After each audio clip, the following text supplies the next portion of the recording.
ನಮಸ್ಕಾರ ಎಲ್ಲರಿಗೂ. I hope ನೀವು ಕೂಡ ಚೆನ್ನಾಗಿದ್ದೀರಾ. ನಾನು ಬೆಣ್ಣೆ ಹಾಗೂ ತುಪ್ಪನ ಮನೆಯಲ್ಲೇ ಹೇಗೆ ಮಾಡ್ಕೊಳ್ತೇನೆ ಅಂತ ನಿಮ್ಮ ಒಟ್ಟಿಗೆ ಹಂಚ್ಕೊಳ್ತಾ ಇದ್ದೇನೆ.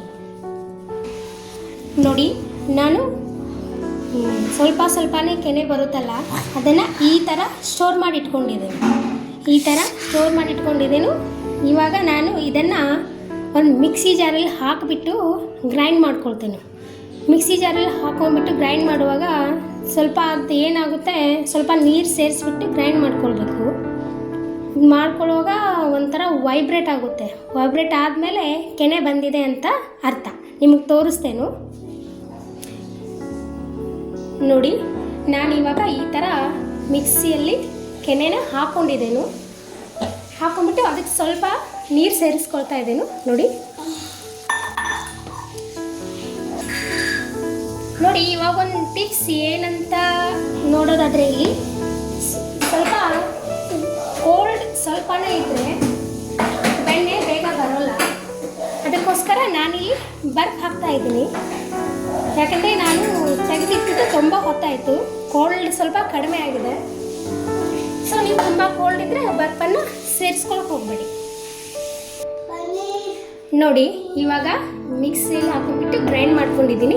ಈ ಥರ ಬೆಣ್ಣೆ ಬಂದಿದೆ ನೋಡಿ, ಎಷ್ಟು ಚೆನ್ನಾಗಿ ಬೆಣ್ಣೆ ಬಂದಿದೆ ಅಂತ. ಇದನ್ನು ಒಂದು ಪಾತ್ರೆಯಲ್ಲಿ ತಕ್ಕೊಳ್ತೀನಿ ನೋಡಿ. ಇಲ್ಲಿ ನಾನು ಬೆಣ್ಣೆ ಹೇಗೆ ತಕ್ಕೊಳ್ತಾ ಇದ್ದೀನಿ ಅಂತ. ಇದು ಬಿಸಿನೀರು, ಆಮೇಲೆ ಸ್ವಲ್ಪ ತಣ್ಣೀರಲ್ಲಿ ಸ್ವಲ್ಪ ಕೈ ಎತ್ಕೊಳ್ಳಿ, ಇಲ್ಲಾಂದರೆ ಬೆಣ್ಣೆ ಕರಗೋಗ್ಬಿಡುತ್ತೆ.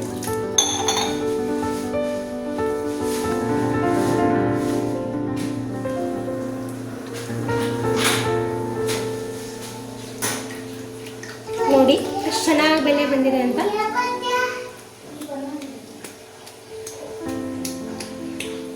ಇದು ನಂದು 6 ದಿನದ ಕೆನೆ ಮಾತ್ರ.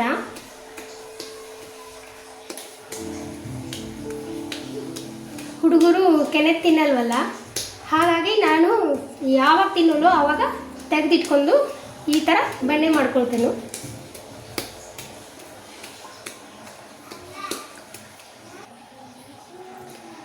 ನೋಡಿ ಫೈನಲಿ ಈ ಥರ ಬೆಣ್ಣೆ ಬಂದಿದೆ ನೋಡಿ. 6 ದಿನದ ಕೆನೆಯಲ್ಲಿ ಎಷ್ಟೊಂದು ಬೆಣ್ಣೆ ಬಂದಿದೆ. ನಾನಿವಾಗ ಇದನ್ನು ಕಾಯಿಸ್ಕೊಳ್ತೇನೆ. ಇದರಲ್ಲಿ ಸ್ವಲ್ಪ ಕೂಡ ನೀರಿರಬಾರ್ದು. ನಾನು ಎಲ್ಲ ನೀರನ್ನು ತಕ್ಕೊಂಬಿಟ್ಟು ಇವಾಗ ಒಲೆ ಮೇಲೆ ಇಡ್ತೇನೆ ನೋಡಿ. ನಾನಿಲ್ಲಿ ಇವಾಗ ಕಾಯೋಕೆ ಇಟ್ಕೊಳ್ತಾ ಇದ್ದೇನೆ. ನೀವು ಇಟ್ಕೊಳ್ಬೇಕಾದ್ರೆ ಸ್ಲೋ ಇದರಲ್ಲಿ ಇಟ್ಕೊಳ್ಬೇಡಿ, ಅಂದರೆ ಕಾಯೋಕೆ ಸ್ವಲ್ಪ ಟೈಮ್ ತಗೊಳುತ್ತೆ. ಸ್ಪೀಡಲ್ಲೇ ಇಟ್ಕೊಳ್ಳಿ ಗ್ಯಾಸನ್ನು ನೋಡಿ. ಇವಾಗ ಎಲ್ಲ ಬೆಣ್ಣೆನೂ ಈ ಥರ ಮೆಲ್ಟ್ ಆಗ್ತಾ ಬರ್ತಾ ಇದೆ ನೋಡಿ. ಇವಾಗ ಈ ಥರ ಕುದೀತಾ ಇದೆ. ಇದು ಇನ್ನೊಂದು 10 ನಿಮಿಷದಲ್ಲಿ ರೆಡಿ ಆಗ್ಬೋದು. ಬಟ್ ಇವಾಗ ಇಲ್ಲಿ ನೋಡಿ ನಾನೇನು ಮಾಡ್ಕೊಂಡಿದ್ದೀನಿ ಅಂತ. ಈ ಥರ ಎಲ್ಲ ಗ್ರೈಂಡ್ ಮಾಡ್ಕೊಳ್ಳುವಾಗ ಸಿಡಿದ್ಬಿಟ್ಟಿದೆ. ನೀವು ಕೂಡ ಕೇರ್ಫುಲ್ಲಾಗಿ ಮಾಡ್ಕೊಳ್ಳಿ, ಇಲ್ಲ ಅಂದರೆ ಒಂದಕ್ಕೆ ಎರಡೆರಡು ಕೆಲಸ ಆಗಿಬಿಡುತ್ತೆ ನೋಡಿ. ಫೈನಲ್ ಹಂತಿಗೆ ಬಂದಿದೆ. ಈ ಥರ ಕುದೀತಾ ಇದೆ. ನಿಮಗೆ ಹೇಳಬೇಕಂದ್ರೆ ನಾನು ತುಂಬ ಲೇಜಿ. ಎಲ್ಲನೂ ಹೊರಗಡೆ ಸಿಗುತ್ತಲ್ಲ, ತಂದುಬಿಟ್ರೆ ಸಾಕಪ್ಪ ಅನ್ನೋ ಅಷ್ಟು ಲೇಜಿ. ಬಟ್ ಇವಾಗ ಮಕ್ಕಳೆಲ್ಲ ದೊಡ್ಡವರಾಗ್ತಾ ನಮ್ಮ ಲೇಜಿತನೂ ಸ್ವಲ್ಪ ಕಡಿಮೆ ಆಗ್ತಾಯಿದೆ. ಎಲ್ಲ ಮನೆಯಲ್ಲೇ ಮಾಡೋಕ್ಕೆ ಟ್ರೈ ಮಾಡ್ತಾಯಿದ್ದೀನಿ ನೋಡಿ. ಇವಾಗ ರೆಡಿ ಆಗಿದೆ. ಇದನ್ನು ಒಂದು ಡಬ್ಬಿಯಲ್ಲಿ ಹಾಕೊಳ್ತೇನೆ ನೋಡಿ. ನಾನು ಈ ಥರ ಒಂದು ಡಬ್ಬಿಯಲ್ಲಿ ಎಲ್ಲ ತುಪ್ಪವನ್ನು ತೆಗೆದಿಟ್ಕೊಂಡಿದ್ದೀನಿ. ಇವಾಗ ಅದಕ್ಕೆ ಒಂದು ಏಲಕ್ಕಿ, 2 ಲವಂಗ ಹಾಕ್ತಾಯಿದ್ದೇನೆ.